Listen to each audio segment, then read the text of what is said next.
வணக்கங்களே, கடவுளூர் TV நேயர்களுக்கு லட்சுமி அன்பு வணக்கங்கள். இப்போ நம்ம பார்க்க போகிறது வார ராசி பலன் 12ஆம் தேதியிலேருந்து 18ஆம் தேதி வரை எப்படி இருக்க போகுதுன்னு எப்போதும் சொல்கிறது தான். லக்னத்துக்கு பாருங்கள், ராசிக்கு பார்ப்பதை விட லக்னத்துக்கு பார்ப்பது ரொம்ப சிறப்பாக இருக்கும். ஸோ அது வந்து அந்த மாதிரி ஃபாலோ பண்ணிட்டு வந்தீங்கன்னா ஒரு 100% பர்ஃபெக்டாக இருக்கும். அதே நேரத்தில் உங்கள் ஜனனகால ஜாதக பிரகாரம் தசாபுத்தி அந்தரங்கள் எப்படி இருக்கும், ஸோ அதுக்கு தகுந்த மாதிரி அதையும் நோட் பண்ணி வச்சுக்கிட்டு பண்ணும்போது ரொம்ப பர்ஃபெக்டாக இருக்குன்றது தான் உண்மையான விஷயம். ஸோ இந்த வீடியோட எண்டில் டிப் ஆஃப் த வீக் இருக்குது, மறக்காமல் பாருங்கள். துலாம் ராசி. ஸோ துலாம் ராசிக்கு வந்து எப்படி இருக்கும் அப்படின்னு பார்த்தோம்னா, உங்களது ராசி அதிபதி சுக்கிரன் வந்து பார்த்திங்கன்னா 4 இருக்கிற ஒரு காலகட்டங்கள். ஸோ என்றைக்குமே வந்து 8ஆம் அதிபதி 4 இருக்கும்போது யாருக்கெல்லாம் துலா லக்னமாக இருந்து சுக்கிர தசா புத்தி அந்த ரொம்ப கேர்ஃபுல்லாக இருக்கின்ற ஒரு காலகட்டம் தாங்க. இதில் வந்து சுக்கிரன் வந்து உத்திராட நட்சத்திரமும் பெருத்த ஆசைகளை ஏற்படுத்தி அதில் நம்ம வந்து டென்ஷன் ஆக்கிறதுக்கான வாய்ப்புகளும் ரொம்ப ரொம்ப கவனமாக இருக்கணும். சொத்துக்கள் சம்மந்தமான விஷயங்களை நான் அதை தீர்த்து வச்சுறேன், இதை தீர்த்து வச்சுறேன், நீங்கள் என்ன ஒரு அமௌண்ட் கொடுங்கன்னு சொல்லிட்டு யாராச்சும் நம்மளை ஏமாற்றுவதற்கான வாய்ப்புகளும் ரொம்ப கவனமாக இருக்கணும். இது யாருக்கெல்லாம் நடக்கணும்போது துலா லக்னமாக இருந்து சுக்கிர தசா புத்தி அந்த ரொம்ப ரொம்ப கேர்ஃபுல்லாக இருக்கக்கூடிய ஒரு காலகட்டங்க. அதேபோல் 2ஆம் அதிபதி செவ்வாய் வந்து 4 இருக்கும்போது யாருக்கெல்லாம் வந்து செவ்வாய் தசை புத்தி அந்தரங்கள் துலா லக்னம் செவ்வாய் தசா புத்தி அந்தரம் நடக்குதோ அவங்களுக்கு வீடு சொத்துக்கள் சார்ந்த விஷயங்களில் வந்து நல்ல வளர்ச்சி, நல்ல பணம் வருவதற்கான வாய்ப்புகளும் நல்ல லாபங்கள் வருவதற்கான வாய்ப்பும் ரொம்ப சிறப்பாக இருங்க. சில பேருக்கு வந்து சொத்துக்கள் வாங்குவதற்கான புதிய சொத்துக்கள் வாங்குவதற்கான வாய்ப்புகளும் ரொம்ப சிறப்பாக இருங்க.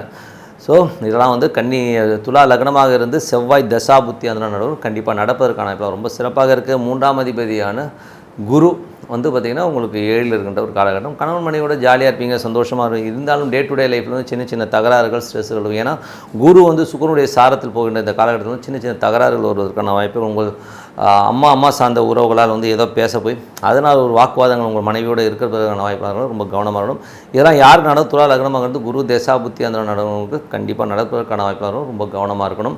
4ஆம் அதிபதியான சனி வந்து 5 இருக்கும்போது ஸோ தாயாருக்கு வந்து நல்ல நன்மைகள், இரட்டிப்பு லாபங்கள் எல்லாம் நல்லாயிருக்கும். நிலபுலன்கள், வண்டி வாகனங்கள், விற்பனைகள் இந்த மாதிரி விஷயங்கள் வந்து பெரும் பணம் வருவதற்கான வாய்ப்பு ரொம்ப நல்லாயிருக்கும். இதெல்லாம் யாருக்கு நடக்கணும் போது யாரெல்லாம் துலா லக்னமாக இருந்து சனி தசா புத்தி அந்த நடக்குதோ அவங்களுக்குலாம் வந்து ஒரு பெருத்த பணங்கள், இரட்டிப்பு லாபங்கள் வருவதற்கான வாய்ப்புலாம் ரொம்ப நல்லா இருக்குங்க.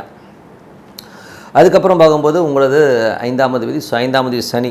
ஸோ 4ஆம் அதிபதி வந்து 5 இருக்கும்போது நல்ல ஒரு ஆட்சி பலம், குழந்தைகளோட வளர்ச்சி ரொம்ப சிறப்பாக இருக்கும். குழந்தைகள் அடுத்த கட்டத்திற்கு போகிறதுக்கான வாய்ப்புகள், குழந்தைகளோட வளர்ச்சியை பார்த்து நம்மளே பிரமிக்கிற மாதிரியான விஷயங்களும் ரொம்ப சிறப்பாக இருக்குங்க. ஸோ அது ஒரு நல்ல விஷயந்தான். அது வந்து யாருக்கெல்லாம் நடக்கணும் போது யாரெல்லாம் துலா லக்னமாக இருந்து சனி தசா புத்தி அந்த கண்டிப்பாக நடப்பதற்கான ரொம்ப சிறப்பாக இருக்குது. 6ஆம் அதிபதி 7 இருக்கும்போது கணவன் மனைவிக்கு நடுவில் சும்மா சின்ன ஒரு டிஃப்ரென்ஸ் ஆஃப் ஒப்பீனியன், கொஞ்சம் ஈகோ கிளாஷஸ்லாம் வருவதற்கான கொஞ்சம் கவனமாக இருக்க வேண்டிய ஒரு காலகட்டங்கள். ஸோ இதில் வந்து வேலையில் வந்து நல்ல ஏற்றங்கள், எங்கன்னா வேலை பார்க்குறீங்கன்னா நல்ல ஒரு பண வரவோடு அடுத்த கட்டத்திற்கு முன்னேறுவதற்கான வாய்ப்புலாம் ரொம்ப சிறப்பாக இருக்குங்க. பட் என்னென்னா இதில் வந்து குரு வந்து பார்த்திங்கன்னா உங்களுக்கு வந்து அந்த ஒரு 6ஆம் இடத்துலேருந்து 7ஆம் இடத்துல இருக்கும்போது கொஞ்சம் இந்த மிஸ் அண்டர்ஸ்டாண்டிங் இந்த மாதிரி விஷயங்கள் ஏற்படுத்தும். அதுவும் நட்சத்திர சாராதிபதி வந்து 8ஆம் அதிபதியாக வந்து கனெக்டிவிட்டி வரும்போது வேலையில் வந்து கவனமாக இருக்கணும். பணம் வரதுங்கிறது அடுத்த விஷயம், பட் வேலையில் வந்து ரொம்ப ரொம்ப கவனமாக இருக்கணும் ஒரு காலகட்டங்க. ஸோ அதை பார்த்துங்க. கடன் சம்மந்தமான விஷயங்கள்லாம் வந்து கொடுக்க முடியலன்னா கூட கொஞ்சம் ஃபோன் பண்ணி அந்த மாதிரி எல்லாம் முடியல அப்படிங்கிற விஷயத்தை சொல்கிறது ரொம்ப ரொம்ப நல்லது. 7ஆம் அதிபதியான செவ்வாய் 7ஆம் அதிபதியான செவ்வாய் வந்து பார்த்திங்கன்னா உங்களுக்கு வந்து 4 இருக்கின்ற ஒரு காலகட்டம். ஸோ சொத்துக்கள் வாங்குவதற்கான வாய்ப்பு, சுப நிகழ்ச்சிகள் சார்ந்த விஷயங்கள் நடப்பதற்கான வாய்ப்புலாம் ரொம்ப சிறப்பாக இருங்க. ஸோ முயற்சி பண்ணுங்கள். ஏதாவது திருமணம் சார்ந்த விஷயங்களோ சுப நிகழ்ச்சி நடத்துவதற்கான வாய்ப்புகளும் ரொம்ப சிறப்பாக. இதெல்லாம் துலா லக்னம் செவ்வாய் தசா புத்தி அந்தரம் நடக்கணும் கண்டிப்பாக நடப்பதற்கான வாய்ப்புலாம் ரொம்ப சிறப்பாக இருக்குது. அதுக்கப்புறம் உங்களுக்கு வந்து 8ஆம் அதிபதி. ஸோ 8ஆம் அதிபதி 4 இருக்கும்போது யாரெல்லாம் துலா லக்னமாக இருந்து சுக்கிர தசா புத்தி அந்த அம்மாக்கும் உங்களுக்கும் சின்ன ஒரு கான்ட்ரவர்சியஸ் டென்ஷன்ஸ் வருவதற்கான ரொம்ப ரொம்ப கவனமாக இருக்கணுங்க. அது வந்து பார்த்திங்கன்னா சில நேரங்களில் வந்து ஒரு லாபம் கருதி எனக்கு இவ்வளோ கொடுக்கணும் அவ்வளோ கொடுக்கணும்னு சொல்லி அப்பா அம்மா கிட்ட போய் நீங்கள் சண்டை போடுற மாதிரி விஷயங்களும், அதனால் அந்த மாதிரி விஷயங்களும் ரொம்ப ரொம்ப கவனமாக இருக்க வேண்டிய காலகட்டம் பார்த்துருந்துங்க. அதுக்கப்புறம் 8ஆம் அதிபதி. ஸோ 8ஆம் அதிபதி வந்து உங்களுக்கு வந்து சுக்கிரன் வந்து 4 இந்த மாதிரி தேவையில்லாத, அதாவது பெண்கள் விஷயங்கள் வந்து யாராச்சும் ஆண்களாக இருந்தீங்கன்னா கொஞ்சம் பெண்கள் விஷயங்களையும் கொஞ்சம் கேர்ஃபுல்லாக இருக்க வேண்டிய ஒரு காலகட்டங்க.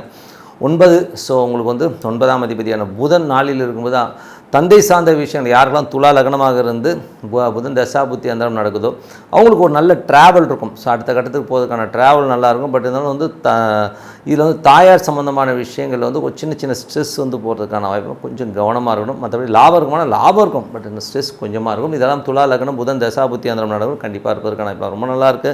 10ஆம் அதிபதி வந்து சந்திரனாக இருந்து அது வந்து வாரத்தின் முற்பகுதியில் வந்து நல்ல லாபங்களையும் நல்ல ஏற்றங்களை கொடுக்கும். வாரத்தின் பிற்பகுதியில் வந்து புதன் வியாழனில் வந்து ரொம்ப ரொம்ப கவனமாக இருக்கணும். ஸோ கொஞ்சம் வந்து எமோஷன்ஸ் டென்ஷன் இருக்கும், ஏன்னா அது சந்திராசிரம காலகட்டமாக இருக்கணும். கொஞ்சம் கவனமாக இருக்கணும். புதிய முயற்சிகள் எடுக்கும்போது 1க்கு 4 வாட்டி உட்காந்து யோசித்து பொறுமையாக முடிவெடுக்கிறது ரொம்ப ரொம்ப அவசியங்க. அதுக்கப்புறம் வந்து தொழில் ரீதியான விஷயங்கள். ஸோ தொழில் ரீதியான விஷயங்கள் அதுக்கப்புறம் மென்மையை கொடுக்கும். அந்த 2 நாட்களுக்கு அப்புறம் 10ஆம் அதிபதி.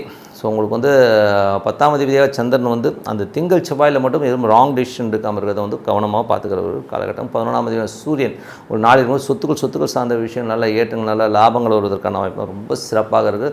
இது யாருக்கு நடக்கணும் போது துலா லக்னமாக இருந்து சூரிய தசா புத்தி அந்தரம் நடக்கணும் கண்டிப்பாக நடப்பதற்கான வாய்ப்பு ரொம்ப சிறப்பாக இருக்குது. ஸோ நல்ல விஷயங்கள் நல்ல மாற்றங்கள் ஆகணும். பிரார்த்தனை ரொம்ப ரொம்ப அவசியம். ஸோ மனதார இறைவனை பிரார்த்தனை பண்ணணும். கண்டிப்பாக அடுத்த கட்டத்திற்கு போவதற்கான வாய்ப்பு ரொம்ப சிறப்பாக இருக்குது. Tip of the week. So tip of the வீக்கில் இப்போ நம்ம சொல்கிறது வந்து பார்த்திங்கன்னா நிமித்தம். ஸோ இது வந்து எப்படி நம்ம ஃபாலோ பண்ணுறதுன்னா, ஜென்ரலாக வந்து அந்த காலத்தில் ஜோதிடம் பார்த்தவங்க தான் பார்த்திங்கன்னா உட்காந்து வந்து ஃபுல்லாக உட்காந்து இந்த கால்குலேஷனோ இப்போ இன்றைக்கி இருக்கிற வந்து சயின்டிஃபிக் முறையில் உட்காந்து ஒரு ஆப்பில் வந்து ஒரு ஜாதக கட்டங்களை பார்க்குறதோ வந்து முடியாத காரியம். இன்னும் கேட்டிங்கன்னா அந்த டைமில் வந்து பார்த்திங்கன்னா ஜஸ்ட் லைக் தட் வந்து அந்த டைமை வச்சே வந்து அந்த மனனம் செய்த அந்த ஃபார்முலா வச்சே வந்து அவங்க கடகடன் சொல்ல ஆரம்பிச்சிருவாங்க. அது எப்படி அப்படிங்கிறத லைட்டாக சொல்லிவிட்டு அப்புறம் நிமித்தங்கிறது எப்படி ஒர்க் ஆகுதுன்னு சொல்கிறேன். ஸோ அந்த காலத்தில் என் நண்பர் ஒருத்தர் வந்து பிரயாணப்பட்டு இருக்கும்போது சொன்னார், அந்த காலத்தில் எப்படிங்க பார்த்துருப்பாங்க, இப்போலாம் மொபைல் இருக்குது, ஆப் இருக்குது, சிஸ்டம் இருக்குது, தசாபத்திலாம் டக்குன்னு பார்க்குறோம், அன்றைக்கெலாம் உட்காந்து கணக்கு போட முடியுமாங்கன்னு போது அப்போ நான் சொன்னேன், எல்லாத்துக்கும் கணக்கு போட்டுட்டு இருந்தால் முடியாது. ஸோ அதுக்கு அவங்க வந்து எந்த மாதிரி முறையை பார்த்தாங்கன்னா, ஒரு கிளைண்ட் வராருன்னு வைங்களேன், வரும்போது என்ன ஓரா இருக்குன்னு பார்ப்பாங்க. அந்த ஓராநாதனும் லக்னத்தையும் சந்திரனையும் வச்சு அழகாக வந்து ஒரு பலனை சொல்லிடுவாங்க. இப்போ உதாரணம் சொல்ல போனால் அவர் கேட்கும்போது நாங்கள் ஒரு ஆன்மீக பிரயாணமாக போயிட்டு இருந்தோம்.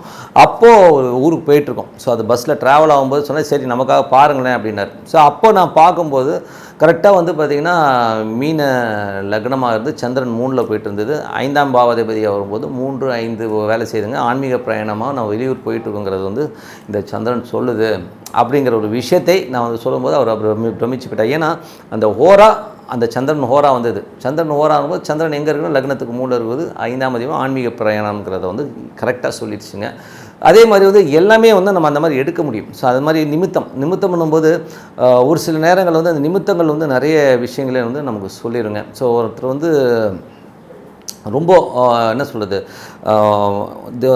ஒரு லேடி வந்து என்னை கேட்குறாங்க, நான் என்ன பண்ணுறதுன்னு தெரியலைங்க, என் கணவனோட வாழ்கிறதா வேண்டாமா அப்படிங்கிற ஒரு விஷயத்தை கேட்டிருக்கேன். அந்த ஆள் வந்து எப்போ பார்த்தாலும் வந்து விட்டு போயிடுறாரு, ஒரு அண்டர்ஸ்டாண்டிங் இல்லை அப்படிங்கும்போது நான் வந்து யோசிக்கிறேன் என்ன பண்ணலான்னும் போது டக்குன்னு இந்த ஹோரா தான் எடுப்போம். ஸோ ஹோரா எடுத்து நான் அந்த ஏன்னா ஜோதிடத்துக்கு மேலே வந்து ஹோராவும் நிமித்தம்னு வேலை செய்யணும் போது இந்த ஹோரா எடுத்து பார்க்குற அந்த காலகட்டத்தில் வந்து பார்த்திங்கன்னா 5 கரெக்டாக வேலை பார்த்துச்சு. நான் சொன்னேன் உங்களுக்கு வந்து கண்டிப்பாக வந்து சேர்ந்தோன்னு ஒரு குழந்தை வரும் அப்படின்னு சொல்லலான்னும் போது எங்கள் வீட்டிலேருந்து ஒரு வெளியில் போன ஒரு பூனை ஜன்னலோட அந்த வழியாக அந்த டோரை நிமித்திட்டு உள்ளே வருதுங்க.